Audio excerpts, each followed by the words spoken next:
Hi my heroes, ഞാനിന്നൊരു പ്രൊഡക്റ്റിൻ്റെ review ആയിട്ടാണ് എത്തിയിരിക്കുന്നത്. ലാഷിറ്റ് ലൈറ്റിൻ്റെ എക്സ്പെർട്ട് ആൻഡ് പ്രൊട്ടക്ട് സൺസ്ക്രീൻ ജെല്ലിൻ്റെ റിവ്യൂ ആണ് ഞാൻ ചെയ്യുന്നത്.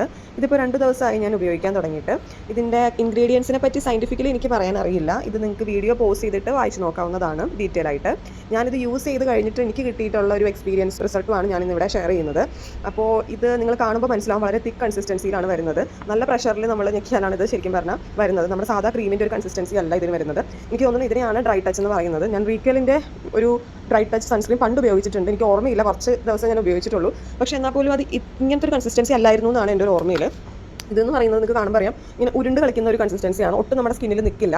പക്ഷേ നമ്മൾ നന്നായിട്ട് അപ്ലൈ ചെയ്ത് കഴിഞ്ഞിട്ടുണ്ടെങ്കിൽ ശരിക്കും ഒരു ലെയർ പോലെ തന്നെ അത് ആക്ട് ചെയ്യും. ഭയങ്കര ഒരു സ്മൂത്ത് ഫിനിഷിങ് നമുക്ക് കിട്ടും. പെട്ടെന്നൊരു ഇൻസ്റ്റൻറ്റ് ഗ്ലോയും കിട്ടും. ആ ഗ്ലോ ഒരുപാട് നേരത്തേക്ക് ഉണ്ടാവില്ല, പക്ഷേ എന്നാലും നമ്മൾ ഇടുമ്പോൾ തന്നെ നമുക്ക് വേറെ ഒരു ടച്ചപ്പോ പൗഡറോ ഒന്നും ഇടേണ്ട ആവശ്യമില്ല. ശരിക്കും ഇതിൻ്റെ ടെക്സ്ചർ നമ്മൾ സ്കിന്നിൽ അപ്ലൈ ചെയ്യുമ്പോൾ നമ്മുടെ സ്കിന്നിനും നമ്മുടെ കൈക്കൊക്കെ ഒരു ഡിഫറെൻറ്റ് ഫീലാണ് തരുന്നത്. നമ്മുടെ സാധാ ക്രീം അപ്ലൈ ചെയ്യുന്ന ഒരു ഫീലേ നല്ലത്. അപ്പം നമ്മൾ തന്നെ ആലോചിക്കും, നമ്മളിത് ക്രീം തന്നെയല്ലേ അപ്ലൈ ചെയ്യുന്നതെന്ന്. സോ ഇതാണ് അതിൻ്റെ ഒരു ലുക്ക് വരുന്നത് അപ്ലൈ ചെയ്തതിന് ശേഷം. ഇതിപ്പോൾ വീഡിയോയിൽ വലിയ വിസിബിൾ ആയിട്ടൊന്നും കാണുന്നില്ല, പക്ഷേ അത്യാവശ്യം ഗ്ലോ ഉണ്ട്. അതപ്പോൾ തന്നെ മാറും. എന്നാലും മസ്റ്റ് ബൈ ആയിട്ടാണ്. ഞാൻ ലിങ്ക് ഉണ്ടെങ്കിൽ താഴെ കൊടുത്തേക്കാം. എന്തായാലും സബ്സ്ക്രൈബ് ചെയ്യണം, ലൈക്ക് ചെയ്യണം, സപ്പോർട്ട് ചെയ്യണം.